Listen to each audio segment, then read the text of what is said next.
Hey everybody, Joel here down in the cavern. Going to talk to you a little bit about sciatica today. Sciatica is a very common problem. A lot of people get it. If you talk about it at a party or a job site, you'll probably find out a lot of people around you have had problems with sciatica in the past. So sciatica is that pain that sort of emanates from the lower back, glute area, and then radiates all the way down your leg. Sometimes the pain is an achy pain, sometimes it's a bit more of a stabbing, sharp, lightning type of pain. You can get numbness, tingling, sometimes even weakness in severe cases, maybe even muscle atrophy where the muscles start to wither. So that being said, not all leg pain is sciatica. So if you're not exactly sure, it is oftentimes wise to go and get it evaluated by a professional and find out for sure if it's true sciatica. All that said, many cases of sciatica are manageable with home care or through conservative treatment methods. I'm going to show you a few things you can start doing for your own sciatica at home. Most cases are not what we call organic problems, like a herniated or ruptured disc bulge, something of that nature. A lot of it is sort of mechanical. There are a number of things that can go wrong, generally in the lower back, glute area especially.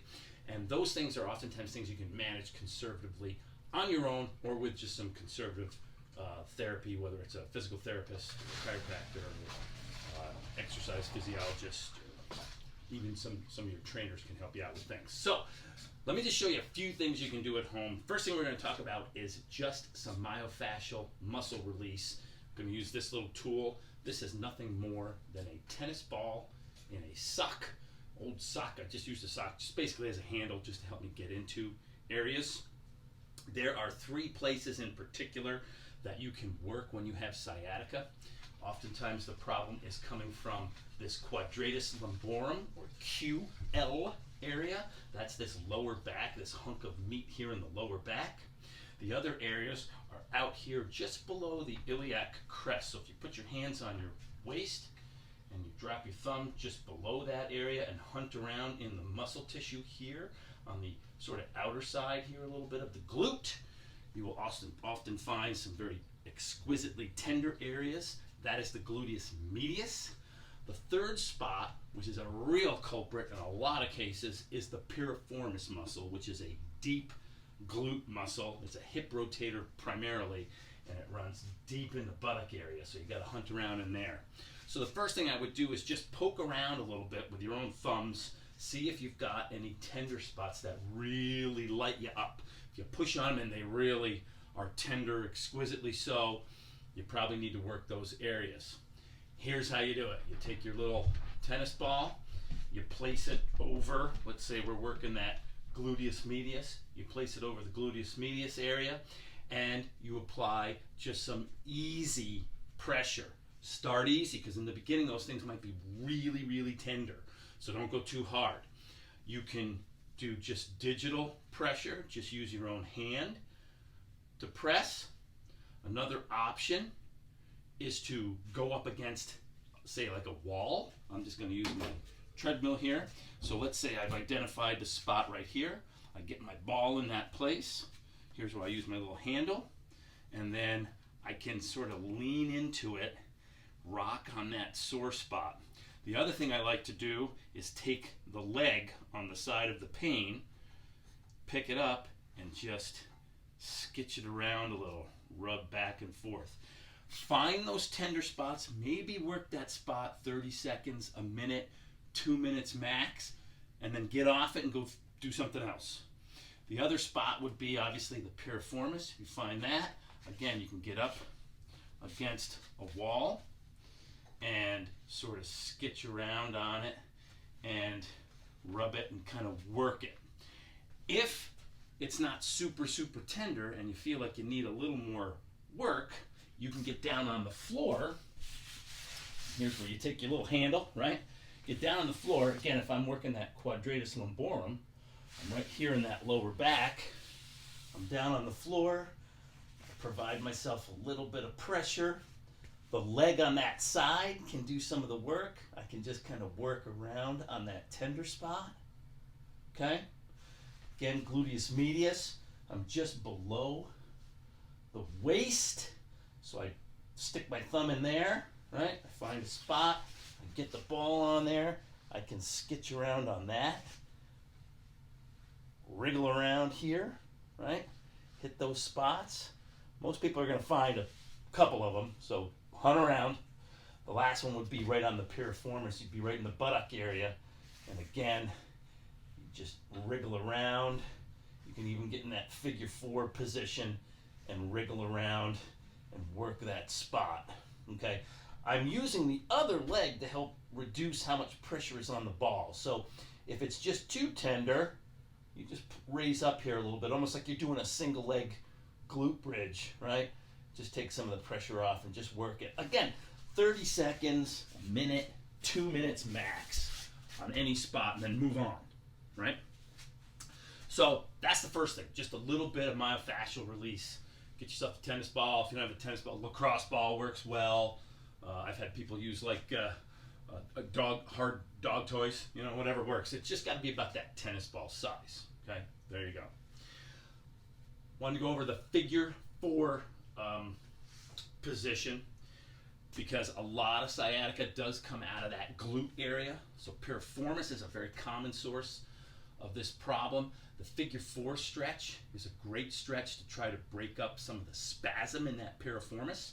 So we're going to show you some of that next. So figure 4, I'm going to show you a couple different versions and you can decide which one you like best. First one, we're just going to do traditional on the floor. If you can't, if you're so acute that you just can't get on and off the floor, you can do it on an exercise bench if you've got enough room on your bench. If your bed is firm enough, you can do this on your bed, okay? So here's how you do it.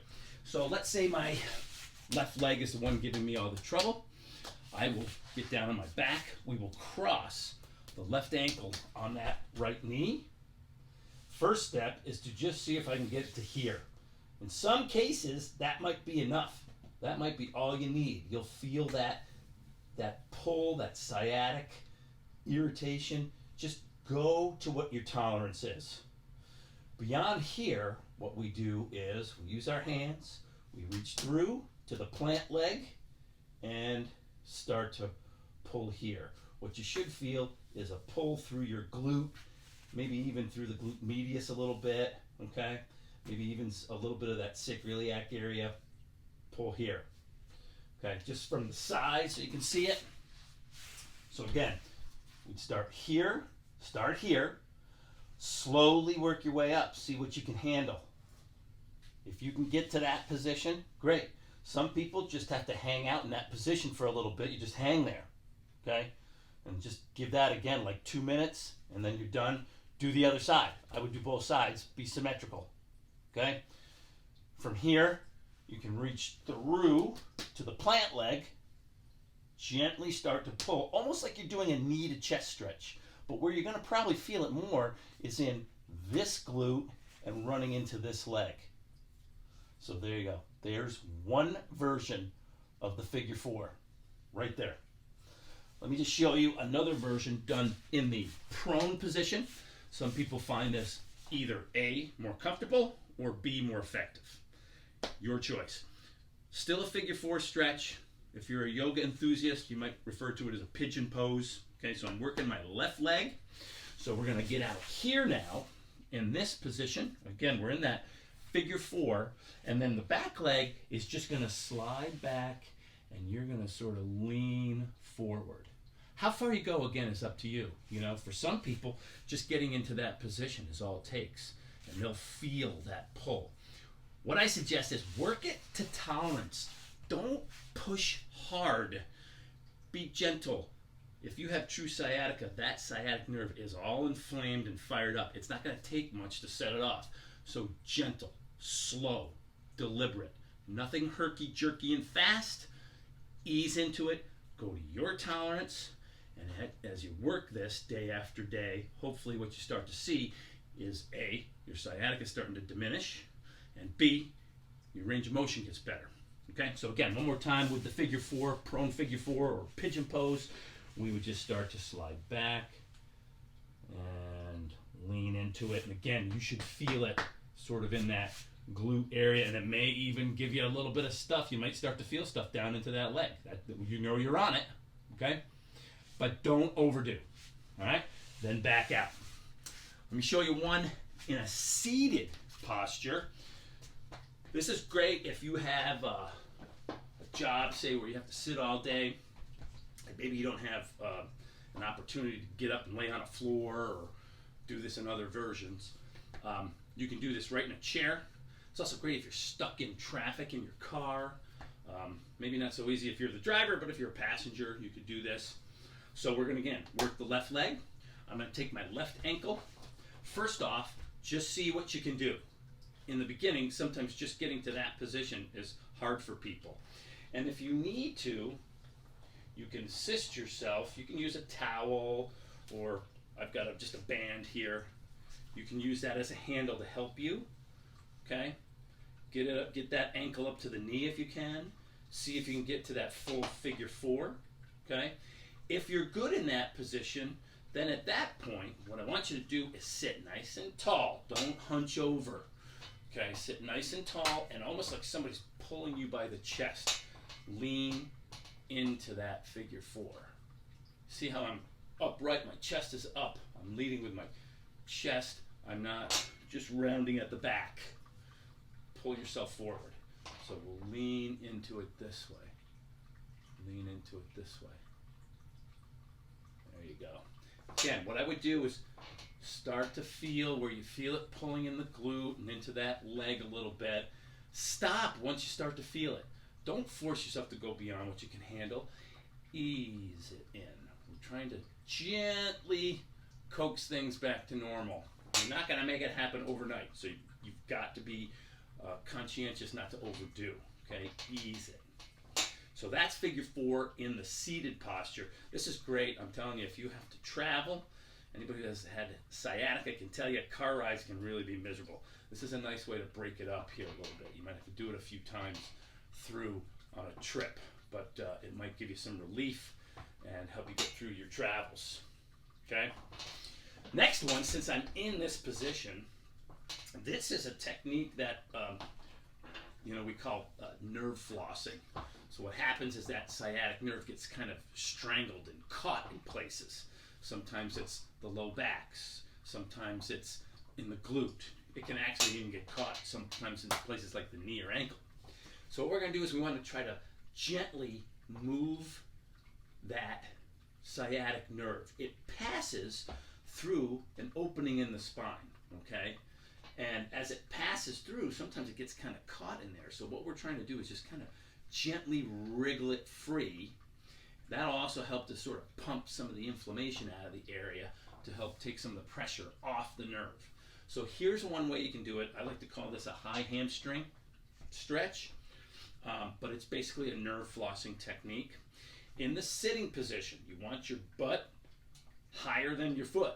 So sit in a chair, take the affected foot, again mine's going to be the left one, stick it out. First thing is, see if you can just point your toes to the ceiling and straighten out the knee. You may feel that sciatica. It may not feel good right off. Just that alone is enough of a trial for most people. So if it is, you're just going to relax the knee and straighten it again. Give it a couple seconds, relax. If you can't get it all the way locked out, don't worry about it. Press to where you start to feel that pull in your back or butt or thigh, right? Once you start to feel that, you know you're hitting it, right? And then just relax a little bit. So straighten, relax. If you can go further, we'll have you lock it straight out, and just like we did with the figure four, like somebody's pulling me by my chest, right?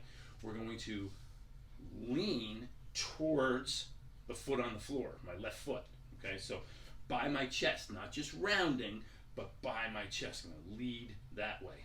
You can use your hands for support because you don't want to strain your back. That's the last thing you want. So use your hands for support. Put them on your legs if you want, okay? Just to give you a little support. A third leg, you've heard me talk about this before, 3 points of contact are safer than just 2 points. So we're going to give ourselves a third point. And what you're going to do, lead with that chest. So here we go. I lock out, my toes pointing up, Try not to be all loosey here. We want that toe to point up, and then lean this way. You'll feel that. You'll probably feel a pretty good stretch in your hamstring as well, right? And again, if you want to, you can use your hands, and then back out, relax it. Again, relax it. So you're only going to hold it for a few seconds, but you might repeat it a few times, okay? So whatever feels comfortable. I don't have any set reps for you. Whatever feels comfortable. The key is start easy, slow, gentle, don't overdo. You probably don't want to spend much more than 2 minutes working on it and then move on. And you know, honestly, I would do both sides. You might as well. Where there's smoke, there's fire. You got sciatica on one part of you, there's a good likelihood you could develop it on the other just from compensation. So you might as well work both sides. Okay, just gently. All right. So there you go. There's a couple variations to the figure 4 and the high hamstring stretch that'll nerve floss you a little bit. I'm going to get on the floor. I'm going to show you another version of that nerve floss. We're going to use something here. I'm going to use just a heavy band. You can use a towel. Doesn't matter. Whatever you've got. Just something to give you a handle. I want to give you another option for that nerve floss. And here's how we're going to do it. We're going to sit on the floor. Some people find this more effective. Wrap that around the ball of the foot. Okay. Now look at my leg. This is my affected side, the left side. So what we're going to try to do is just, again, we want to sit tall. Try not to be hunchy. When you hunch, it compresses the front side of the intervertebral disc, and it'll push, just like a water balloon, right? It'll push the fluid to the back, and it'll compress the nerve root more, give you greater sciatica. So you want to try to stay upright, right? And what we're going to do is just gently see if we can start to get that leg straight. Now, believe me, if you've got a hot sciatica, you probably won't get there, right? Just a little bit of that is probably you're going to probably feel that, and it'll give you, you may even break into a little bit of a sweat. So don't force it, right? Just get to where you can, and then relax, okay? So again, I would do just like we did with the high hamstring, just a couple reps, just hold for a few seconds and relax. Hold for a few seconds and relax. Here's another little wrinkle. You can do this, and again, I don't want you to round your back too much. I want you to stay up here, but tucking the chin can add some more pull on that sciatica. So if you can get to here and you feel pretty good, you might want to just practice a little tuck your chin and relax. Okay, that pulls more on that sciatic nerve, again, sort of flossing it, trying to break it free. I can't emphasize this enough. Easy, slow, controlled, okay? So you don't want to be, banging around all ballistic. You're gonna hurt yourself.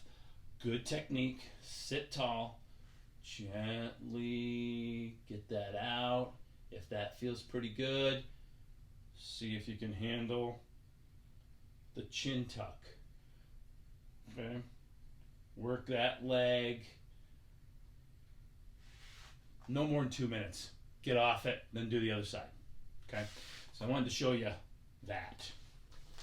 All right, so that's another thing you can do for your sciatica. The next thing we're going to do is just some simple exercises. And here's how, I'm just going to kind of give you a little bit of a series here. Here's how we're going to do it. I'm going to start on all fours.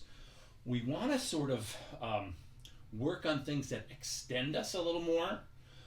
Extension helps to decompress the lumbar spine, and again, much like that water balloon example I was talking about, it'll help to take that pressure off the front side of the disc so it's not pushing the material back, pressing against the nerve. As we extend, it does the opposite. It helps to push the disc material forward if it is indeed disc related. Okay, and even if it's not, the fact is some of these exercises are going to help to pump some better blood, healthier blood into the affected area, so things will heal faster. It also help with some fluid transition, so we get some of the bad stuff out and good stuff in. So bad blood out, good blood in, right? It'll break up the inflammation, and it will slowly start to rehabilitate some of the weakened muscle tissue. Whether the weak tissue led to sciatica or the sciatica created some weak tissue, either way, we got to deal with that issue. So this is how we're going to do it. And again, the key here, slow, controlled movements. Generally, I go anywhere from like 6 to 12 reps. It really just depends on what your tolerance level is at any particular time of the process. So you use your best judgment. Okay, so here's how we're going to start. First thing we're going to do is just on all fours. We're going to do some cat-camel stretches. Okay, so easy. We're going to just round up, extend down, round up, extend down. So from the side, round up, extend, slow, round, extend. Okay, so 6 to 12 reps. From there, we're going to do some easy bird dogs. Easy. With sciatica, you may find this is tougher than it looks. Okay, so here's how we do it. Bird dogs, we extend opposite limbs. Left arm, right leg. Right arm, left leg. So from the side. Left arm, right leg. Right arm, left leg. Okay? If you can't get to the full extension, don't worry about it. Don't worry about it. Go where you can. In the beginning, maybe that's all you got. In the beginning, we're just picking it up. That might be all you can do in the beginning. Okay? If you got bad knees and you can't get down on your knees, even if you pad it, fine. Go right down on your belly, and we're going to do it from here. Left arm, right leg. Right arm, left leg. And they don't have to be extended wherever you're comfortable. Okay? So in the beginning, it's easier if you keep everything kind of close. So left arm, right leg.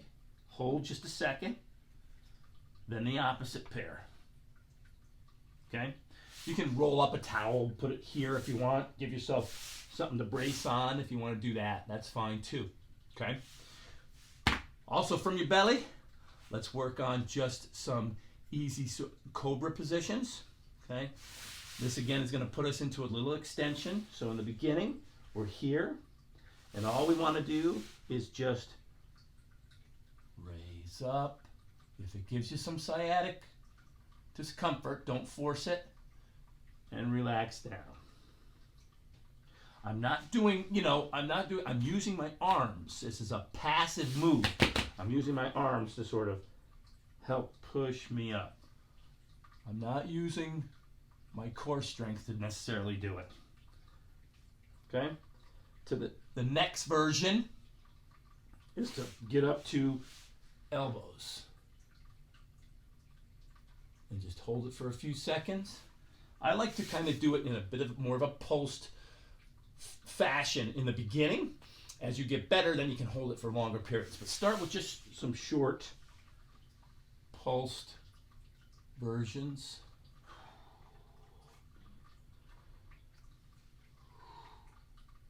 As you get healthier and better, we go up into full Cobra positions. Okay? Now, sometimes doing it from the floor is very tough in the beginning. So, if you're so acute that this position does not work for you, the alternative to the Cobra on the floor is to do it up against a wall. Again, I'm just going to use my treadmill here just to stay in the shot. What you would do is put your hands up on the wall and just start practicing leaning your hips. Let your hips lean towards the wall. hold a few seconds, push back to neutral. You can even do it from your forearms if you need a shorter range of motion. Just practice leaning in and out. Leaning in, look up with your head, okay?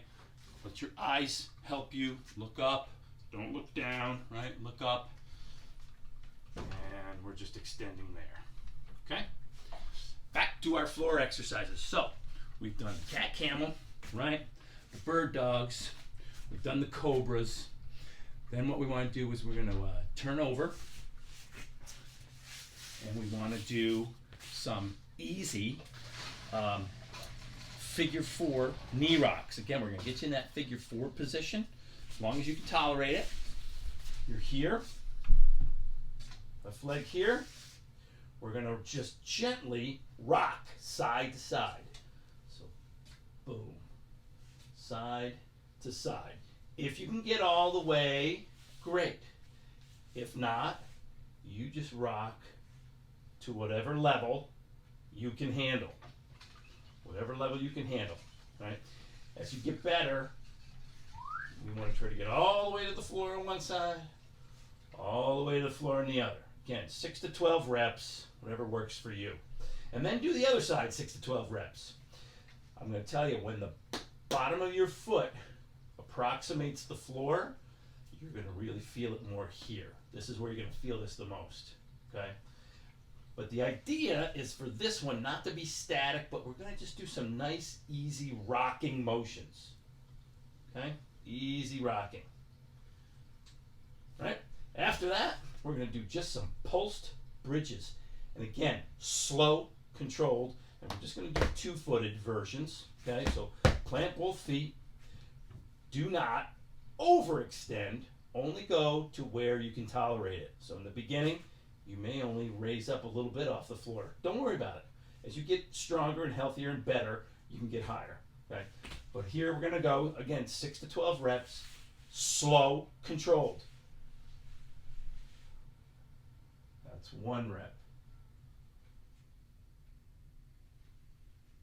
2 reps. Okay? From the side. 1 rep.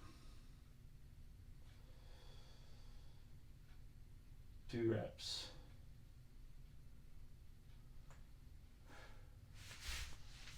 And there you go. All right, so those are some simple things you can start doing. I like to do the little floor routine just as a continuous movement pattern.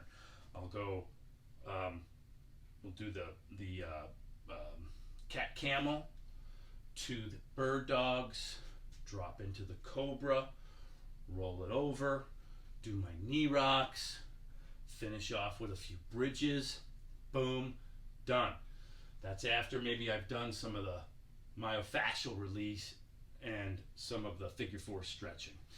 The stretching you can throw in pretty much anywhere you want during the day. Obviously the floor exercise, you gotta have some space and a place to do the floor exercises. So you may only do that once or twice a day. But start working on this thing every single day.